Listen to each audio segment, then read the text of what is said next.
18절부터 29절까지 제가 먼저 읽고 교독하고 마지막 29절은 합독하도록 하겠습니다. 방주에서 나온 노아의 아들들은 셈과 함과 야벳이며 함은 가나안의 아버지라. 노아의 이 세 아들로부터 사람들이 온 땅에 퍼지니라.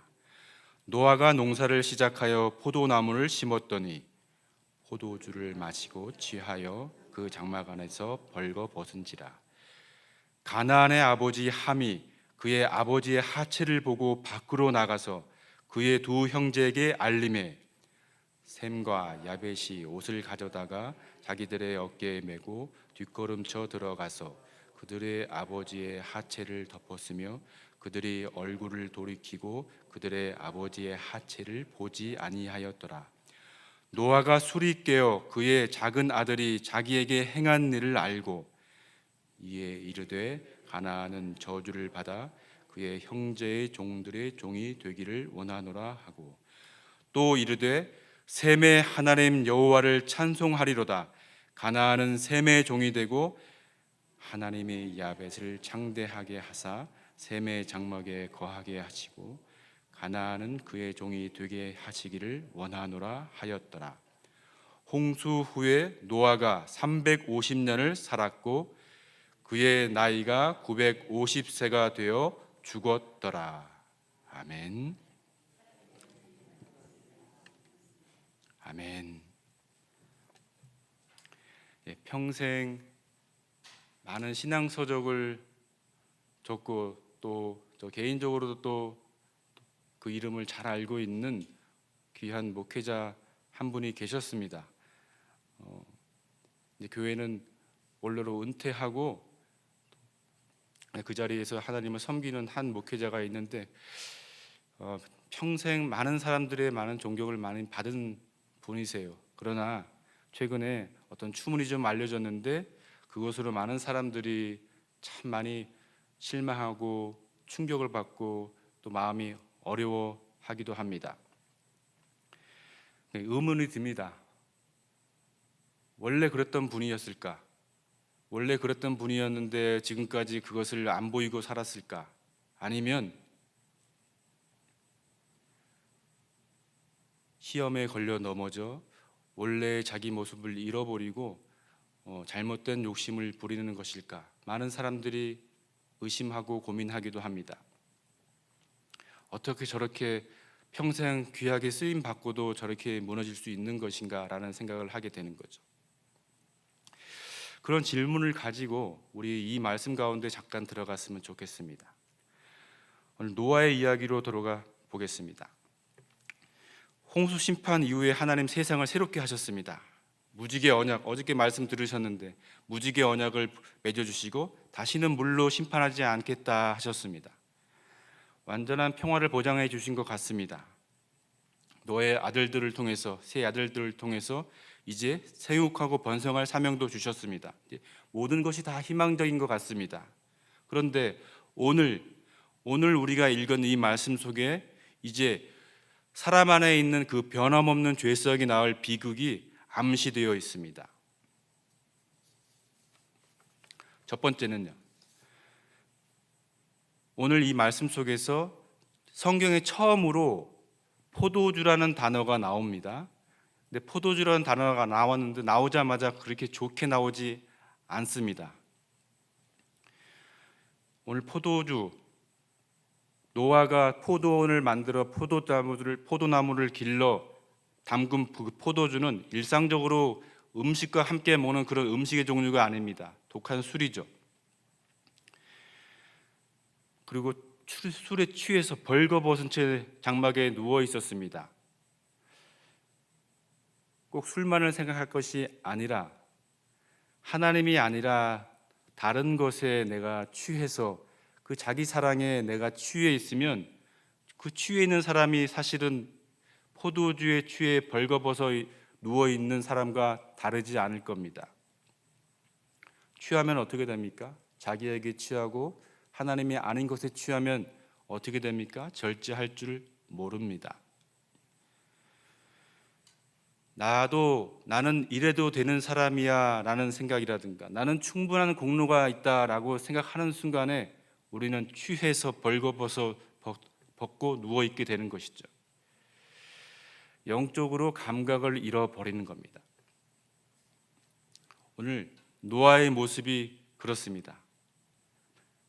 홍수를 지나고 방주에서 나와서 하나님께 제사하고 예배하고 하나님께서 새로운 사명과 약속을 받은 사람인데도 불구하고 자기에게 취해서 벌거벗은 채 누워 있던 겁니다. 이 아버지를 보는 세 아들의 두 반응이 있습니다. 아버지의 허물을 말이죠. 함이 보고 들어가 가지고 아버지의 하체를 보고 아무 조치를 하지 않고 그대로 나와서 형제들에게 말했습니다. 그냥 사실을 말한 것 같기도 하지만 사실 본문의 의도는 지금 그렇게 얘기하고 계시지 않습니다. 이런 거 있어요. 우리가 부모의 허물이나 부모의 어떤 수치스러운 것을 또 배우자의 그것을 자식들에게 그냥 막 말하는 경우 있습니다. 그것을 보고 그냥 말하는 경우 있죠. 그것은 내 안에 있는 부정적인 감정을 자녀들에게, 자식들에게 자식 앞에서 공유하는 겁니다. 그거 오래 갑니다. 이 장면도 마찬가지입니다. 자기가 해야 될 일을 하지 않고 하체를 보고 나와서 말했습니다. 세상에도 자극적인 타이틀을 가지고 달아서 고발이라는 명목으로 유튜브 방송 같은 건 많이 있습니다. 막 퍼나르고 소비합니다. 함과 같은 겁니다. 반대로 다른 아들들이 있습니다. 셈과 야벳은 아버지의 수치를 자기 수치로 받았습니다. 그래서 겉옷을 가지고 들어가 가지고 뒷걸음으로 갔습니다. 하체를 보지 않으려고, 그것을 보지 않으려고 뒷걸음으로 들어가서 가리고 나왔죠. 물론 세상 일에는 무조건 다 덮는다고 좋은 일이 있는 것은 아닙니다. 그래도 깨달을 이의가 있을 때, 깨달을 말할 때는 또 말해야 되겠지요. 그것도 필요합니다. 그러나 대개는 사랑으로 덮을 만한 일이 많습니다. 하나님 말씀하셨잖아요. 미움은 다툼을 일으켜도 사랑은 모든 허물을 덮느니라. 우리가 허물을 가리기보다 허물을 드러내고 말하는 것에 너무 익숙하지 않은가라는 생각을 우리 노아의 세 아들들을 통해서 주님이 말씀하시는 것 들으시길 원합니다. 마지막으로요, 술을 깬 노아, 아까 말씀드린 대로 제단을 쌓고 하나님께 예배하던 그 노아입니다. 그 거룩한 가정의 제사장인 노아가 술에 취해 벌거벗은 채 누워있던 것도 문제인데 깬 다음에 더 문제가 됐습니다. 깨고 나도 절제를 못했습니다. 자기 치부를 가려준 셈과 야벳을 이렇게 칭찬한 것 같지만 사실 이 맥락의 포인트는 특별히 함의 아들 가나안을 저주하기 위해서 셈과 야벳에게 복을 주는 것을 동원했습니다. 아버지가 아들과 손주를 함께 저주한 거죠. 분노 조절을 하지 못하고 막말을 쏟아낸 겁니다.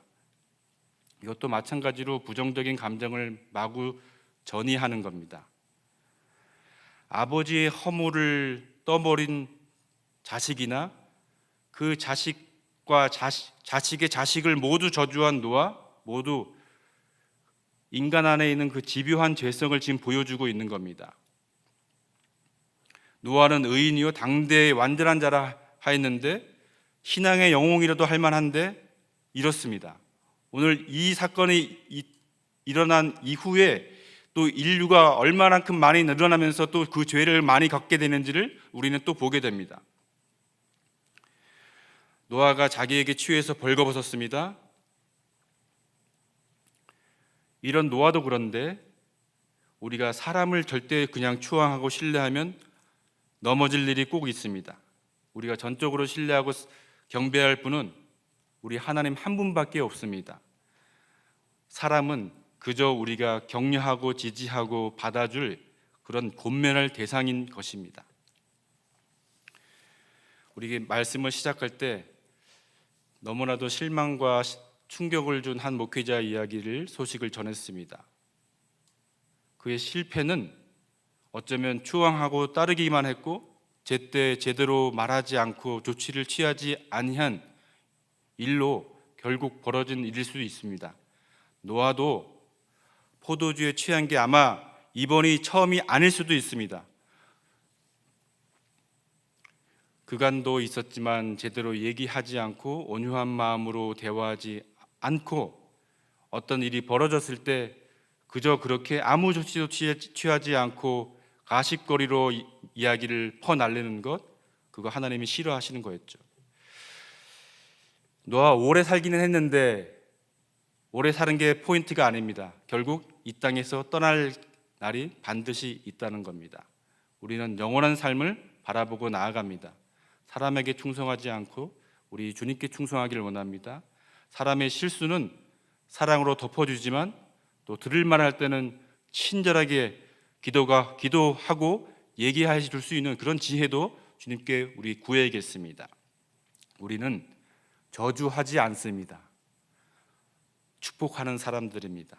그게 우리가 받은 사명이죠. 우리는 복의 사람들입니다. 우리가 오늘 하루 함부로 분노해서 저주하기보다 아끼는 마음으로 축복하기를 원합니다. 우리 부모님이 살아계신 분은 부모님에게, 그리고 우리 자녀들에게, 우리와 함께하는 이들에게 그렇게 하나님의 마음으로, 아끼는 마음으로 축복하기를 원합니다. 그런 축복의 사람으로 살기를 우리 주님의 이름으로 축원합니다.